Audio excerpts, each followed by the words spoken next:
गुरु महाराज की जय। सामवेद समादरणीय सज्जन वृंद, आदरणीय माताओं तथा भक्तिमती बहनों, संत मत की साधना में ध्यान की प्रधानता है। जब ध्यान की बात आ गई तो ध्यान की बातों को जब ध्यान देकर सुनेंगे तभी ध्यान में रहेगी। आपका ध्यान कहीं अलग रहेगा और ध्यान की बात सुनना चाहेंगे तो ध्यान की बात ध्यान में नहीं रहेगी। दैनिक जीवन में ध्यान शब्द का व्यवहार हम विविध रूपों में करते हैं। किसी कार्यवश कोई कलकत्ता जा रहे हैं तो हम कहते हैं कि भाई आप कलकत्ता जा रहे हैं तो मेरे अमुक काम का ध्यान रखना। लौट कर वे आते हैं तो हम पूछते हैं, कहो भाई मेरा काम हुआ? वे उत्तर देते हैं, क्या करें, ध्यान से उतर गया। बच्चों को हम कहते हैं ध्यान से पढ़ो। यह ध्यान क्या है? ध्यान एकाग्रता के लिए व्यवहारित हुआ है। अंतर साधना में ध्यान का 7वां स्थान है। योग के 8 अंग होते हैं। योग के कितने अंग होते हैं? योग के 8 अंग होते हैं। यम, नियम, आसन, प्राणायाम, प्रत्याहार, धारणा, ध्यान और समाधि। ध्यान जो है योग का 7वां अंग है। हम लोग जिसे ध्यान कहते हैं, अरबी फारसी में उसी को माराकवा और अंग्रेजी में मेडिटेशन कहते हैं। अंग्रेजी में इसकी परिभाषा इस प्रकार दी गई है, all attention without any tension array meditation. यानी हम लोगों के यहाँ वैदिक धर्मशास्त्र का उद्घोष है, ध्यानं सुनगतं मनः। ज्ञान संकलनी तंत्र कहता है, न ध्यानं ध्यानमित्याहुर्ध्यानं सुनगतं मनः, तस्य ध्यान प्रसादेन सौख्यं मोक्षं न संशय। ध्यान को ध्यान नहीं कहते, सुनगत मन को ही ध्यान कहते हैं। इस ध्यान से सुख मिलता है और मोक्ष की प्राप्ति होती है। कुछ लोग कहते हैं कि ध्यान करने के लिए बैठता हूं पर मन नहीं लगता है। साधना आरंभ में सबकी स्थिति यही होती है। संत दादू दयाल जी महाराज आश्वासन देते हैं, सब काहू को होत है तन मन पसरे जाई, ऐसा कोई एक है उल्टा माही समाई। वे कहते हैं तुम्हारी ही यह गति नहीं है, सबकी ऐसी ही गति होती है कि ध्यान में बैठने पर मन भागने लगता है, लेकिन ऐसा कोई बिरले होता है जो मन को समेट कर अंतर की ओर उलटता है। वह बहिर्मुख से अंतर्मुख होता है। क्यों करी उल्टा आनिए पसरी गया मन फेरी। साधक कहते हैं हम मन को अंतर्मुख तो करते हैं पर फिर भाग जाता है, तब क्या करें? संत दादू दयाल जी महाराज फिर कहते हैं, दादू डोरी सहज की यों आने घेरी घेरी। जिस तरह से आकाश में पतंग उड़ती है, आकाश में पतंग उड़ती है, क्या और होता क्या है? लटेर आदमी के हाथ में रहता है। लटेर अगर हाथ से में है और धागा उसमें बंधा है तो पतंग कभी न कभी आएगी। लटेर ही छूट गया या धागा ही टूट गया तो पतंग भी लूट गई। मन भाग गया तो क्या करोगे? उसे छोड़ दोगे?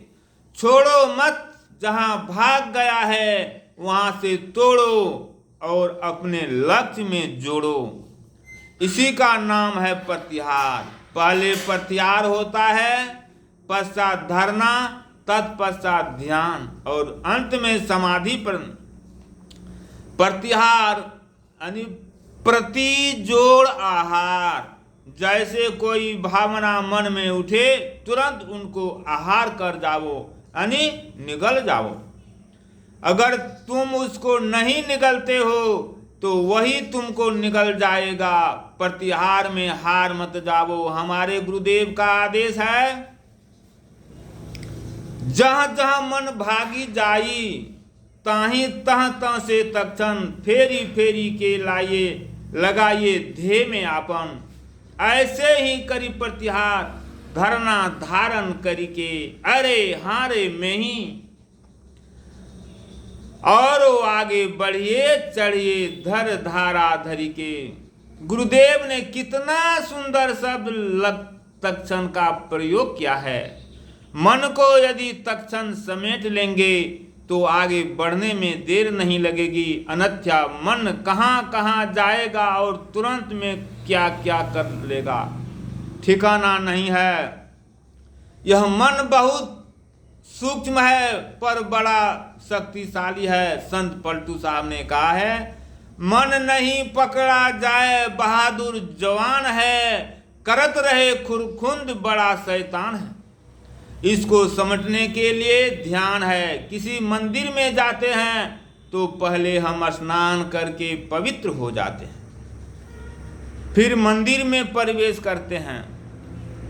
अपवित्र शरीर से मंदिर में प्रवेश नहीं करते। इसी तरह ब्रह्मांड रूपी मंदिर में प्रवेश करने के पहले मन को पवित्र करना पड़ेगा। बाहर के स्नान से हमारा शरीर पवित्र होता है, लेकिन हमारे भीतर जो मलिन मन है इसकी पवित्रता कैसे होगी।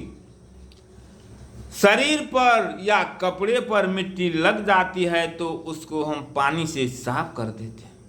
पानी अगर गंदा हो जाता है उसको हम आग से साफ करते हैं। आग जब गंदा होती है तो उसको हम हवा से साफ करते हैं, और हवा भी जब गंदी होती है तो उसे हम आकाश से साफ करते हैं। आप सोचेंगे कि मैं उल्टी बातें बोले जा रहा हूं। अरे भाई, उल्टी बातें नहीं, सुलटी बातें हैं।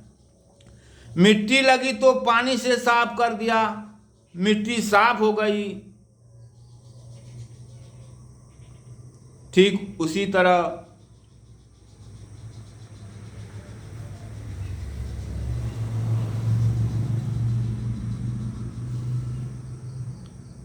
अगर पानी में आयरन हो तो क्या करते हैं हम लोग, उसको गर्म करते हैं। उसमें कुछ ऊपर हिलने लगता है, गंदगी कुछ नीचे बैठ जाता है, उसको छान कर तब हम लोग पीते हैं। क्या पानी की सफाई आग से हुई ना? उसी तरह हम लोग जो हैं सब चीज की सफाई हम लोग करते हैं। उसी तरह ध्यान की सफाई, ध्यान से मन की सफाई होता है।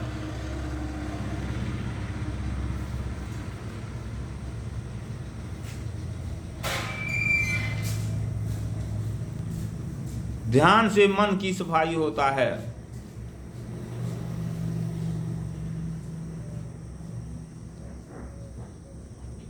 हम लोग कहीं बाहर जाते हैं तो कभी कभी 2-4 महीने के बाद लौट कर आते हैं। इतने दिनों तक खिड़कियां और दरवाजे बंद रहते हैं।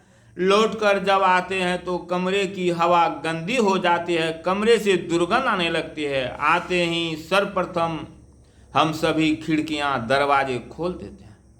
बाहर भीतर का आकाश एक हो जाता है। आकाश एक होने से हवा आपस में मिल जाती है और हवा की दुर्गंध समाप्त हो जाती है। इस तरह मिट्टी की सफाई जल से जल की सफाई, अग्नि से अग्नि की सफाई, हवा से और हवा की सफाई आकाश से हुई। ठीक उसी तरह मन की सफाई सत्संग में और मन की सफाई सत्संग से और आत्मा की सफाई ध्यान से होती है। ध्यान की परंपरा आज की नहीं है।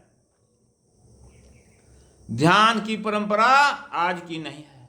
यह प्राचीन काल से चली आ रही है। मर्यादा पुरुषोत्तम भगवान श्री राम ध्यान करते थे।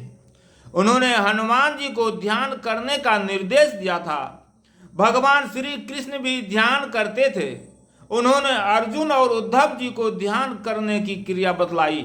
भगवान शिव स्वयं ध्यान करते थे और माता पार्वती को ध्यान करने का उपदेश देते थे। रामचरितमानस में आया है, निशि परवेश मुनि आय सुदिन्हा, सब ही संध्या बंधन किन्हा। मुनि के आदेश से भगवान श्री राम, लक्ष्मण जी आदि सभी संध्या बंदन करते थे।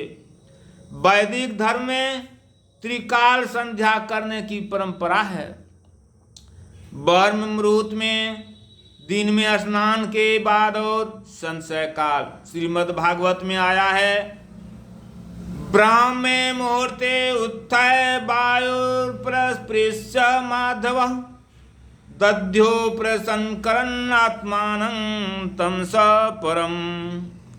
भगवान श्री कृष्ण प्रतिदिन ब्रह्म मुहूर्त में उठ जाते और हाथ मुंह धोकर अपने आत्म स्वरूप का ध्यान करने लग जाते।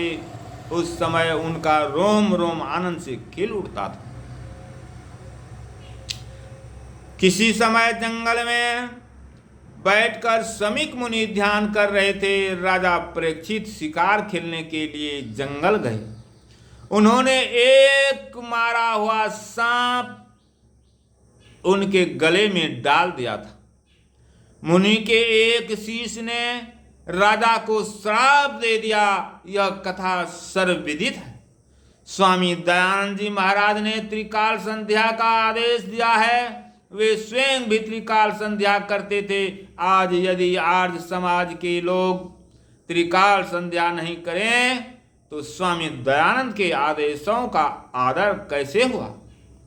हमारे गुरुदेव त्रिकाल संध्या करते और सत्संगियों से करवाते थे। अगर संत मत सत्संगी त्रिकाल संध्या नहीं करे तो सत्संगी कैसा। हमारा धर्म ग्रंथ वेद त्रिकाल संध्या करने का आदेश देता है। यदि हम त्रिकाल संध्या नहीं करें तो हम वैदिक कैसे।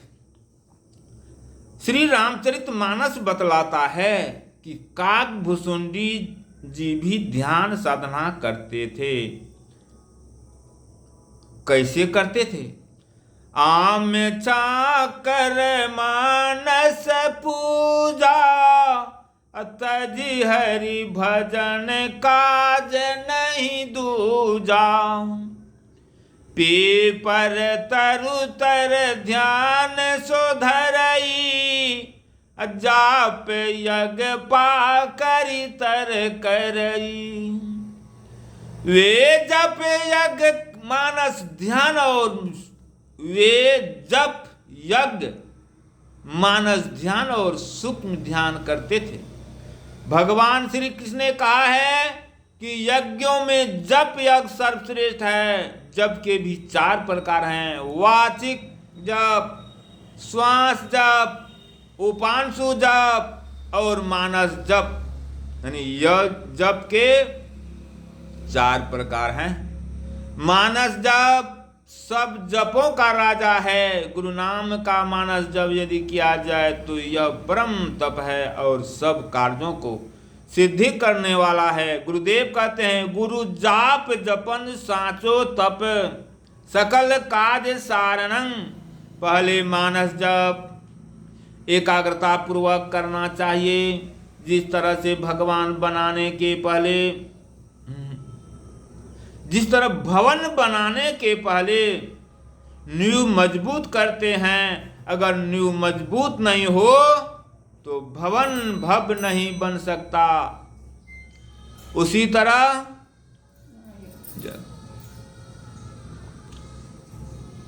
तरह जप नींव है।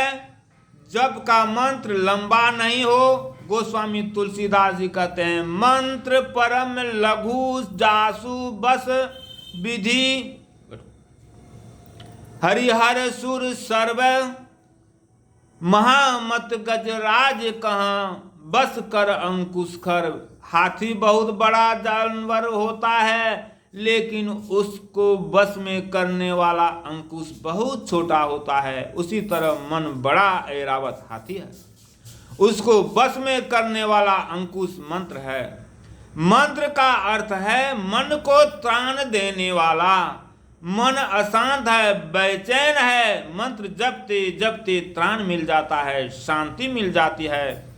जिसको शांति नहीं मिलती वह मंत्र जप करके देख लें, कितना भी अशांत मन है, मंत्र जप करना लग जाएगा, देखिए थोड़ी देर में उसको शांति मिल जाएगी। जप के बाद मानस ध्यान करना चाहिए। मानस ध्यान में इष्ट रूप का मन से ध्यान किया जाता है। जिस इष्ट का नाम जपते हैं उसी इष्ट के रूप का ध्यान भी करना चाहिए, क्योंकि जिस नाम का स्मरण करते हैं उनका रूप हमारे सामने आना स्वाभाविक है। उसका रूप हमारे सामने आना स्वाभाविक है। हमारे 4 बेटे हैं, उनमें जिस एक बेटे का नाम लेकर हम पुकारेंगे उसी एक बेटे का रूप हमारे सामने आएगा, अन्य 3 का नहीं। लेकिन इष्ट रूप मानस पटल पर आएगा कैसे? हमारे हृदय में कैसा प्रेम है। हमारे पड़ोस का कुत्ता भी पहचानता है। रोटी लेकर तू करोगे तो कुत्ता हमारे पास पहुंच जाएगा, और अगर लाठी लेकर पुकारोगे तो कुत्ता नहीं आएगा। जब एक मामूली कुत्ता हमारे हृदय के प्रेम को पहचानता है, तब जिस इष्ट का नाम लेकर हम पुकारते हैं, क्या उनमें क्षमता नहीं है कि हमारे हृदय के भावों को पहचान सके? अगर उसमें क्षमता नहीं है तो हमारे इष्ट कैसे, हमारे गुरुदेव कैसे, हमारे प्रभु कैसे? श्री रामकृष्ण परमहंस जी महाराज ने कहा, संतों की दृष्टि में आम लोगों का हृदय कांच की अलमारी की तरह होता है। जैसे कांच की अलमारी में रखी हुई चीज लोग बाहर से देख लेते हैं, उसी तरह संत उन लोगों के अंतःकरण की बातों को जान जाते हैं। किसी समय मुंगेर कॉलेज के प्रोफेसर श्री शिवचंद्र बाबू थे। कॉलेज के किसी कार्य विशेष से वे भागलपुर यूनिवर्सिटी आए। उस समय वहां दिनकर जी वीसी उप कुलपति थे। कार्य हो गया तो उनके मन में हुआ कि नजदीक में ही कुप्पा घाट है, क्यों नहीं वहां जाकर महर्षि में ही परमहंस जी के दर्शन किया जाए। लेकिन जैसे ही उन्होंने जेब में हाथ डाला तो देखा कि उतने पैसे नहीं हैं कि कुप्पा घाट जाकर फिर वहां से लौटकर मुंगेर पहुंच सके। मन में क्षोभ हुआ कि इतने नजदीक आकर महर्षि जी के दर्शन नहीं कर सका। अब देखिए गुरु महाराज की क्या प्रेरणा होती है। दिनकर जी कहते हैं, शिवचंद्र बाबू, सुनने में आया है कि यहाँ से निकट ही कुप्पा घाट में एक बहुत बड़े संत रहते हैं, चला जाए उनके दर्शन के लिए।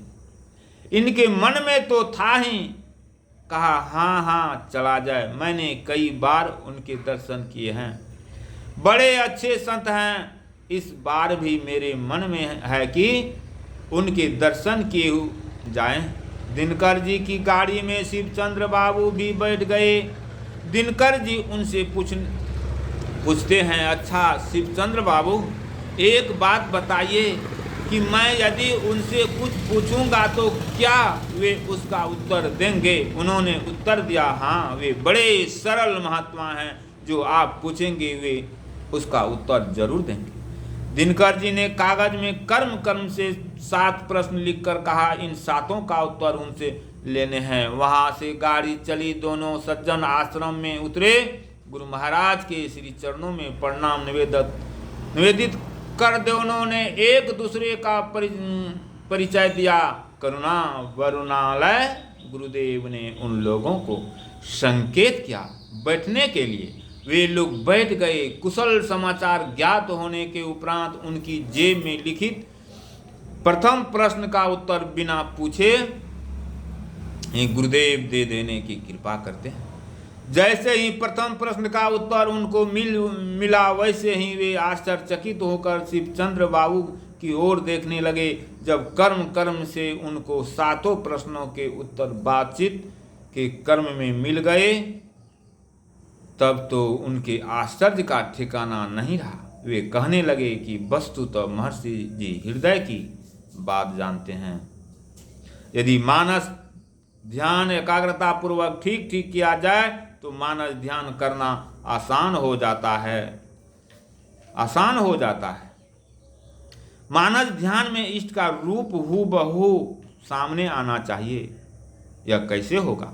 मन जब पवित्र रहेगा तभी इस रूप को देख सकेंगे। हमारे हृदय में अगर काम क्रोध आदि विकार है तो इष्ट रूप सामने कैसे आएगा? हम लोग जूता पहन कर चलते हैं, जूते में अगर कंकड़ आ जाता है, कंकड़ घुस जाता है तो तुरंत जूता खोल देते हैं, कंकड़ निकाल कर तब चलते हैं। हमारा पैर कंकड़ नहीं सह सकता है। तो हमारे प्रभु के चरण हैं, वे कितने कोमल से भी कोमल हैं, और हमारे हृदय में काम क्रोध आदि के कांटे लगे हुए हैं, उसमें प्रभु कैसे आएंगे? इसलिए हृदय को पवित्र कर तब उन्हें पुकारिए।